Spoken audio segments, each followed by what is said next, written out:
ETF index mutual funds నేర్చుకుని stock మార్కెట్లో రాణించాలనుకుంటున్నారా? వెంటనే ఈ నెంబర్కి కాల్ చేయండి.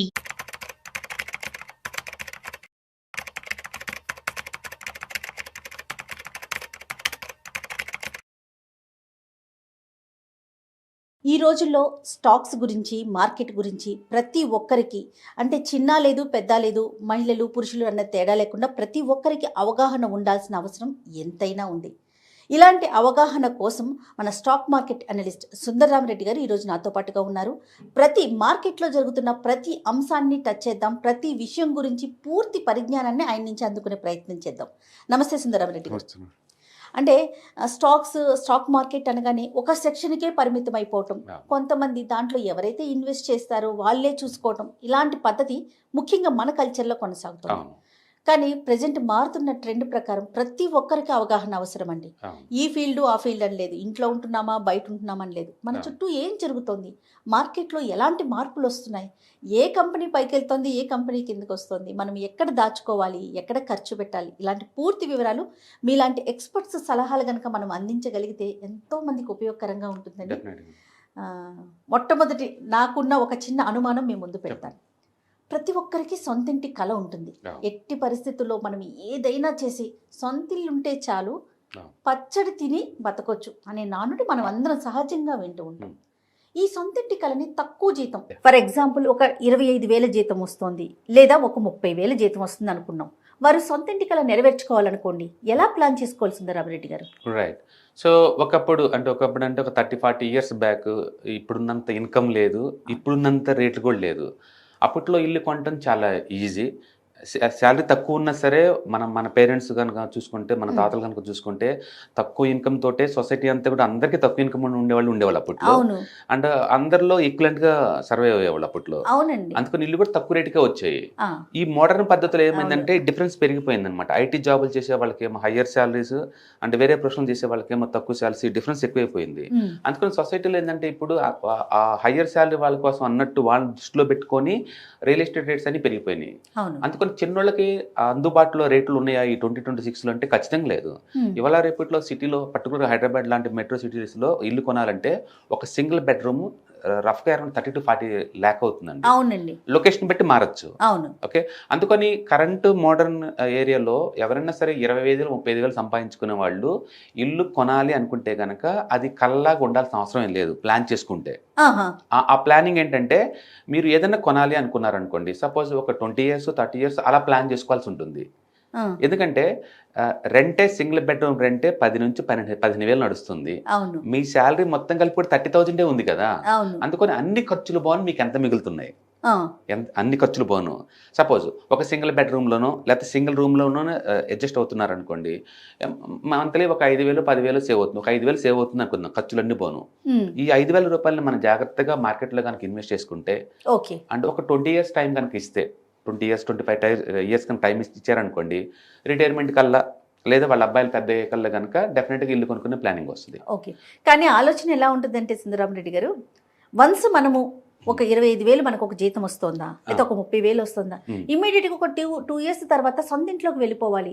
అప్పు చేసైనా సరే ఏదో ఒకటి ముందు మొత్తంలో కొంత కట్టేసి ఇన్స్టాల్మెంట్కి వెళ్ళిపోదాం కదా అని అనిపిస్తుంది. ఈ ఆలోచన రాంగ్ అంటారా? మరి నో, రాంగ్ అనే బదులు ఈ ఆలోచన కూడా రైటే. 30 years బ్యాక్ 20 years బ్యాక్ అప్పట్లో హైదరాబాద్ లో Janapriya apartments and Prajay builders ఇల్లు ఉండేవాళ్ళు. 1,50,000కి మనకి సింగిల్ బెడ్రూమ్లు అమ్మేవాళ్ళు. శాలరీ అప్పట్లో 5,000 వచ్చినా 7,000 వచ్చినా అందులో ఒక 2-3,000 రూపాయలు కటింగ్ పెట్టుకొని ఇల్లు కొనేవాళ్ళు. అప్పుడు లైఫ్ స్టైల్గా సరిపోయింది. బట్ 2026లో అలాంటి లేవు. ఇప్పుడు 2 లక్షలకు వచ్చి ఇల్లు లేవు కదా, 30 lakh అయిపోయింది ఇప్పుడు. ఇంకా అందుకని ఆ 30 lakh చాలా ఎక్కువ అనమాట ఇప్పుడు. అందుకని మీకు నెలకి 30,000 వస్తుందంటే అసలు ముందు మీ ఫ్యామిలీ మొత్తం మీద సేవింగ్స్ ఎంత ఉన్నాయి దాని మీద ఫోకస్ చేయండి. రెండోది ఇన్కమ్ పెంచుకోవడానికి ట్రై చేయండి. ఎందుకంటే ఇప్పుడు ఈ ఫ్యామిలీ అయిన తర్వాత ఒక వైఫ్ హస్బెండ్ ఇద్దరు కిడ్స్ ఉందనుకోండి, ఒకరికి 25,000 శాలరీ వస్తుందంటే డెఫినెట్గా ఇప్పుడు మోడర్న్ ఏజ్లో సూట్ అవుతుంది.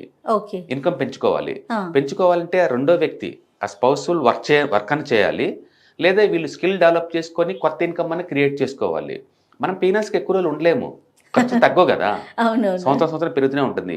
అందుకని ఒక రేంజ్ వరకే మనం పీనస్గా బతకచ్చు, కానీ బియాండ్ ద పాయింట్ సర్వైవ్ అవ్వడం చాలా కష్టం. అవును. అందుకని ఫస్ట్ ఇన్కమ్ పెంచుకోవడానికి ప్లాన్ చేసుకోవాలా. ఆ. అందుకని స్కిల్ డెవలప్మెంట్ చేసుకోండి, లేదా ఇంట్లో ఎవరైనా అడల్ట్స్ ఖాళీగా ఉంటుంటే వాళ్ళు ఇన్కమ్ జనరేషన్ ప్లాన్ చేసుకోండి.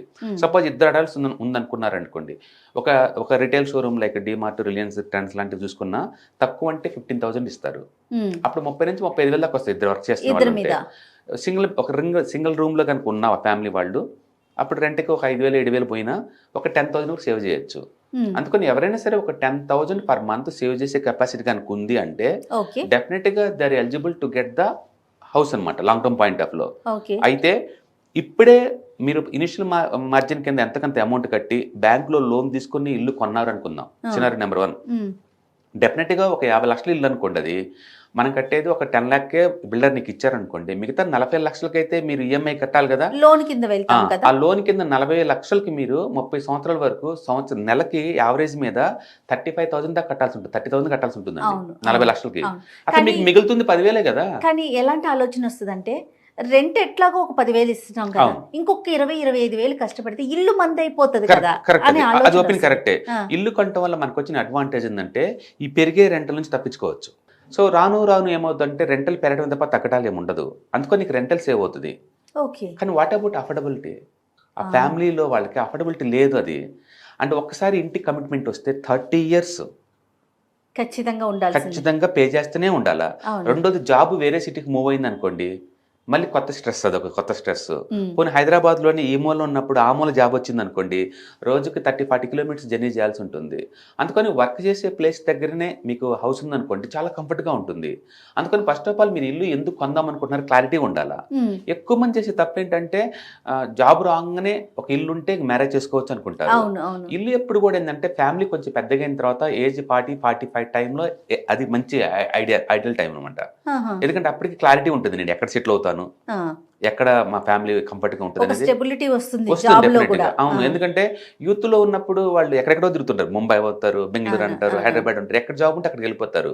బట్ ఒకసారి ఫ్యామిలీ కిడ్స్ వచ్చిన తర్వాత ఆ మూవ్ ఉండదు కదా, అందుకని క్లారిటీ ఉంటుంది ఏ సిటీ బాగుంటుంది అనేది. అందుకని అప్పుడు ప్లాన్ చేసుకోవటం వల్ల కంఫర్ట్ ఉంటుంది, కన్విన్స్ ఉంటుంది. అందుకని అర్లీ స్టేజ్ లోనే అంత పెద్ద బిగ్ అసెట్ మీద ప్లాన్ చేయడం అవసరం అంటే ఖచ్చితంగా అవసరం కాదు. అందుకని అంత స్ట్రెస్ తీసుకోవాల్సిన అవసరం లేదని అంటుంది. ఫర్ ఎగ్జాంపుల్ ఇద్దరి మీద కనుక ఒక 30-35 వస్తుంటే, లేదా ఒక 40 వస్తుంటే, ఒక 10 సేవ్ చేసుకోగలిగితే ఈ కథ అంతా నడుస్తుంది. అవును. అంటే ఈ సేవింగ్ అనేది ఎన్ని రోజులు పెట్టుకున్నాక ప్లాన్ చేయొచ్చు అంటారు? మనం యూజువల్ గా ఏంటంటే మనం బయట ఈ సేవింగ్స్ మొత్తం తీసుకెళ్ళి ఎక్కడెక్కడ పెట్టుకోవచ్చు అంటే, ఎక్కువ మంది పబ్లిక్ కి చిట్స్ అండ్ ఫైనాన్స్ లో ఉంటుంది, పెట్టుకుంటారు. అండ్ అగైన్ రూపాయి వడ్డీ గిట్టుబాటు అవుద్ది, అంటే 10% గిట్టుబాటు అవుద్ది. బట్ ప్రాబ్లం ఏంటంటే దాన్ని స్కేల్ అప్ చేయలేరు, పెద్ద మొత్తం చిట్స్ మీరు వేయలేరు. ఇప్పుడు నేను చిట్టి వేసాను, ఒక 2 ఏళ్ళకి అది అయిపోయింది అనుకుందాం, తిరిగి నాకు డబ్బులు వస్తుంది కదా, మళ్ళీ ఈ డబ్బులు ఏం చేయాలి? నేను నాకు కావాల్సింది 30 లాక్ ఇల్లు, అవును, బట్ ఈ అమౌంట్ ఎక్కడ పెట్టాలి నేను?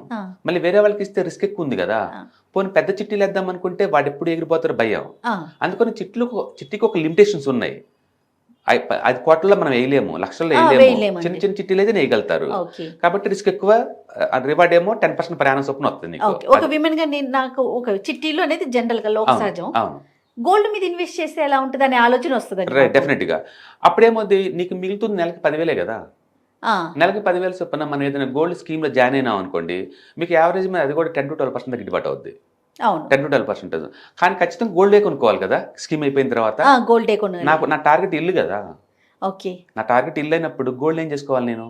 మళ్ళీ ఆ గోల్డ్ నమ్మితే దాంట్లో తరుగని మజూరి అని చాలా ఉంటాయి. అసలు బేసికల్గా నా టార్గెట్ అయితే ఇల్లు, గోల్డ్ కాదు. ఒకవేళ గోల్డ్ నేను తీసుకున్నా సరే మళ్ళీ దాన్ని స్టోర్ చేయటం, దాన్ని మళ్ళీ నాకు ప్రొడక్షన్ చేసుకోవటం, ఇవన్నీ నాకు తలకానొప్పులే కదా. కాబట్టి గోల్డ్ స్కీమ్స్ అవి కూడా మీకు అన్సూట్ అవ్వవు. నెక్స్ట్ ఒకవేళ బ్యాంకులో వేసాను అనుకుందాం, ఎవ్రీ మంత్ 5,000-10,000 మిగులుతుంది, బ్యాంకులో పెట్టాను.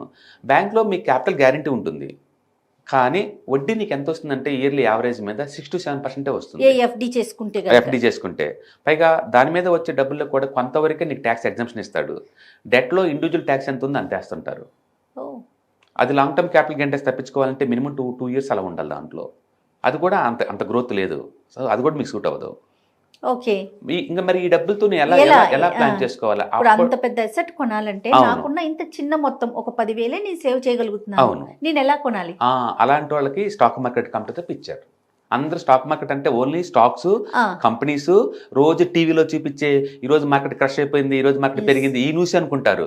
లేదండి, ఈక్విటీ, నిఫ్టీ ఇవే ఉంటాయి. కాదు, అది తప్పు. మా స్టాక్ మార్కెట్ లో అన్ని రకాల అసెట్స్ మీరు డిజిటల్ గా మేనేజ్ చేయొచ్చు. మీరు అనుకుంటున్న గోల్డ్ ఉంది కదా, ఆ గోల్డ్, దీంట్లో gold ETFs, gold mutual funds ఇలాంటి కొనుక్కోవచ్చు మీరు.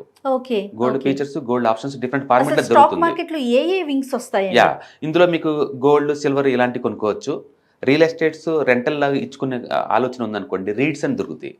ఆ వచ్చే డబ్బుని అందరూ పంచుకుంటారు. 90% వచ్చే ఇన్కమ్ మొత్తాన్ని ఏ సంవత్సరం ఆ సంవత్సరం అందరూ పంచుకుంటారు. కాబట్టి ఎవరైనా సొంతంగా రియల్ ఎస్టేట్ కొని రెంట్కి ఇచ్చే బదులు స్టాక్ మార్కెట్ లోని రీడ్స్ కొన్నారనుకోండి, మీకు ఆ రెంట్ వస్తుంటుంది, ఎప్పుడు కావాలంటే అప్పుడు స్పాట్ లో అమ్ముకోవచ్చు కదా. బయట మీరు అమ్మలేరు ఇన్ టైంలో. ఓకే, ఆ రియల్ ఎస్టేట్స్ ఉంటే తర్వాత డెట్ ఉంటుంది, బ్యాంకులో పెట్టినట్టు ఇక్కడ గ్యారెంటెడ్ గా వచ్చే చోట మనం పెట్టచ్చు. డెట్ లో పెట్టచ్చు, స్టాక్స్ లో పెట్టచ్చు, అంటే ఇతర దేశాల్లో కూడా పెట్టచ్చు. ఇవి ఏ కంట్రీ ఇప్పుడు బాగా గ్రో అవుతుందో ఆ కంట్రీలో సంబంధించిన స్టాక్స్ లో కూడా పెట్టుకోవచ్చు. ఇట్లా మల్టిపుల్ జియోగ్రఫికల్ వైజ్ గా ప్లస్ మల్టిపుల్ అసెట్ క్లాస్ లో మనం పెట్టుకోవచ్చు స్టాక్ మార్కెట్ లో. అంటే అందుకని స్టాక్ మార్కెట్ అనగానే స్టాక్స్ ఆ రోజు పడుతున్నాయి కదా, లేస్తున్నాయి కదా అని చెప్పేసి మనం భయపడాల్సిన అవసరం లేదండి. మీకు ఎందులో కంఫర్ట్ అనిపిస్తే ఆ అసెట్ లోనే డిజిటల్ కొనుక్కోండి. డిజిటల్ లో కొంటే కంఫర్ట్ ఏంటంటే నా డబ్బు ఎంతైనా గ్రో అయింది, అన్లిమిటెడ్. అప్పుడు బంగారం లాగా నేను అది పాట అయిపోగానే కొనుక్కోవాల్సిన అవసరం లేదు కదా, ఎప్పుడు కావాలంటే అప్పుడు అమ్మేసుకోవచ్చు. రెండోది రీడ్స్ లాగా ఎవ్రీ మంత్ డబ్బు వస్తూ ఉంటుంది, ఎవ్రీ ఇయర్ మీకు షేర్ చేసుకున్నప్పుడల్లా. అంటే మీకు నిరంతర క్యాష్ ఫ్లో ఉంటుంది. అందుకని స్టాక్ మార్కెట్ లో పెట్టడం వల్ల అడ్వాంటేజ్ ఏంటంటే మనీ అన్లిమిటెడ్ ఎంతైనా ఉంచుకోవచ్చు, లీగల్ సెక్యూర్, లిక్విడిటీ అన్లిమిటెడ్. నాకు ఎప్పుడు కావాలంటే అప్పుడు చెలపట్టి నొక్కేస్తాను. మాక్సిమం విత్ ఇన్ 24 hours ఏ డబ్బు బ్యాక్ వస్తుంది నీకు. స్టాక్స్ అయితే స్పాట్ లో వచ్చేస్తాయి డబ్బు, లిక్విడిటీ అన్లిమిటెడ్ ఉంటుంది. పైగా అది లీగల్ వైట్ మనీ, అది లీగల్ వైట్ మనీ. మీరు చెప్పే చిట్టి బ్లాక్ మనీ, అవునండి. రియల్ ఎస్టేట్ పెట్టినా అది బ్లాక్ మనీ. ఇంకా గోల్డ్ ఈ కూడా అంత కంఫర్ట్ ఏం కాదనమాట. అందుకని స్టాక్ మార్కెట్ అనేది ప్రతి ఒక్కళ్ళకి కూడా తెలుసుకొని ఫైనాన్షియల్ లిటరసీ ఎంతో కొంత పెంచుకొని మీకు ఎందులో అయితే నాలెడ్జ్ ఉందో ఆ నాలెడ్జ్ ఉన్న దాంట్లో పెట్టుకోండి. మీకు గోల్డ్ నాలెడ్జ్ ఉందా, గోల్డ్ కంఫర్ట్ గా ఫీల్ అవుతున్నారా, గోల్డే కొనుక్కోండి స్టాక్ మార్కెట్కి వచ్చేసి. లేదా మీకు రియల్ ఎస్టేట్స్ రెంటల్ ఇన్కమ్ మీద కమాండ్ ఉందే, అదే కొనుక్కోండి ఇక్కడికి వచ్చేసేసి. కొన్ని స్టాక్స్ లో నాలెడ్జ్ ఉందే, స్టాక్సే కొనుక్కోండి. లేదా అమెరికాలో ఇన్వెస్ట్ చేద్దాం అనుకుంటున్నారు, ఇండియాలో కూర్చొని అదే పని చేయండి దీంట్లో. అందుకు స్టాక్ మార్కెట్ అనేది డిజిటల్ అసెట్స్, మీరు ప్రతిదీ మేనేజ్ చేయొచ్చు ఇక్కడ. అది మన చేతిలో, మన ఫోన్ లోనే ఉంటుంది, మీ ఫోన్ డిజిటల్ కంఫర్ట్ గా ఉంటుంది. అవును, ఉంటుంది. ఒక తరం నుంచి ఇంకో తరానికి పాస్ చేయడం చాలా ఈజీ. దాన్ని ఎస్టేట్ మేనేజ్మెంట్ అంటారు. ఇప్పుడు మనకు 10 ఎకరాల చోటు ఉంది అనుకోండి, మనమే సిటీ లైఫ్ కి వచ్చేసాము. మన కిడ్స్ ఎక్కడున్నా ఏం తెలుస్తుంది, లీగల్ కాంప్లికేషన్స్ ఏంటి. రేపొద్దున కిడ్స్ వెళ్ళి అమెరికాలో సెటిల్ అయ్యారు, వాళ్ళ ఆస్తులు ఎలా అందిద్దాం అనుకుంటున్నారు. అంటే ఫిజికల్ ఫార్మేట్ లో ఉంటే ఏ ఆస్తిని వాళ్ళకి అందిలేరు, డిజిటల్ గా ఉంటే ఈజీ కదా ట్రాన్స్ఫర్ చేయడం. పైగా వాళ్ళు ఈజీగా మేనేజ్ చేస్తారు వాళ్ళ మొబైల్లో, ఈ క్రెడెన్షియల్స్ వాళ్ళకి ఇస్తే. అందుకని ఆస్తులు ఎప్పుడు కూడా కంఫర్ట్ గా ఉండాలి, కన్వీనియంట్ గా ఉండాలి, లిక్విడిటీ ఉండాలి, ఎప్పుడు కావాలంటే అప్పుడు ఎన్కాష్ చేసుకునేలాగా ఉండాలి, ఫుల్ సేఫ్టీ ఉండాలి. ఈ ఫీచర్స్ మొత్తం స్టాక్ మార్కెట్ లో ఉంటాయి మీకు. అందుకని స్టాక్స్ అనగానే ఓన్లీ కంపెనీసే అని దూరంగా ఉండాల్సిన అవసరం లేదండి. ఇప్పుడు ఇందాక మనం బ్యాక్ వెళ్దామండి. సో 10,000 చొప్పున మనం దేంట్లో పెట్టుకుంటే, ఇప్పుడు మీరు ఒక 5 వింగ్స్ చెప్పారు, ఎందులో పెట్టుకుంటే ఎన్ని సంవత్సరాల తర్వాత సొంత ఇల్లు కొనుక్కోవచ్చు? రైట్. ఇప్పుడు సపోజ్ ఇప్పుడు నాకు స్టాక్ మార్కెట్ జీరో నాలెడ్జ్, టీవీలో చూస్తేనేమో సెన్సెక్స్ పడిపోయింది, నిఫ్టీ పడిపోయింది, అమెరికా ఏదో పడిపోయింది, జపాన్ ఏదో పడిపోయింది, ఇవన్నీ చెప్తున్నారు, చాలా భయపెడుతున్నారు. భయపడే దాని దగ్గర పోయి పెట్టడం అవసరమా? నాకేం తెలిస్తే అందులోనే మేనేజ్ చేసుకోవటం ఈజీ కదా. కానీ నాకు తెలిసిన దాంట్లో చూసుకుంటే లేదు, ఈ చిట్టీలు తప్ప ఏం లేదు, ఈ గోల్డ్ స్కీమ్ తప్ప ఇంకేం లేదు, వేరే వాళ్ళకి ఇస్తే ఎగ్గొట్టిపోతారని భయం. కానీ నా ఇల్లు అట్లీస్ట్ నేను చనిపోయిన నాటికని సొంత ఇల్లు చనిపోవాలి నా స్ట్రాంగ్ డిజైర్ అనమాట అట్లీస్ట్. అందుకని నేను ఏం తీసుకుంటే బెటర్ అంటే, మనం 2025లో ఉన్నాం, డిజిటల్గా అన్ని అవైలబిలిటీ ఉంది. అందుకని ఫైనాన్షియల్ లిటరసీ కొంచెం పెంచుకొని కంఫర్ట్గా ఫీల్ అయ్యి ఇలా స్టాక్ మార్కెట్లో పెట్టామనుకోండి మనకి బెస్ట్ అనమాట. మీరు అడిగారు కదా ఎందులో పెడితే బాగుంటుందని, మీకు ఏమీ తెలియనప్పుడు మల్టీ అసెట్టే తీసుకోండి. మీకు ఆ అసెట్స్ గురించి తెలుసు కాబట్టి మీరు అదే తీసుకోండి. అప్పుడేమో మీ డబ్బు తీసుకెళ్లి గోల్డ్ లో పెడతారు, సిల్వర్ లో పెడతారు, రియల్ ఎస్టేట్ లో పెడతారు, డెట్స్ లో పెడతారు, స్టాక్స్ లో పెడతారు, అమెరికన్ మార్కెట్ లో పెడతారు, అన్ని చోట్ల పెట్టుకుంటూ పోతారు. సిఎఫ్ఏ చదివిన క్యాండిడేట్స్ వాళ్ళు మేనేజ్ చేస్తా ఉంటారు వీటిని. అయితే ఫ్రీగా మేనేజ్ సలహాలతో. అవును.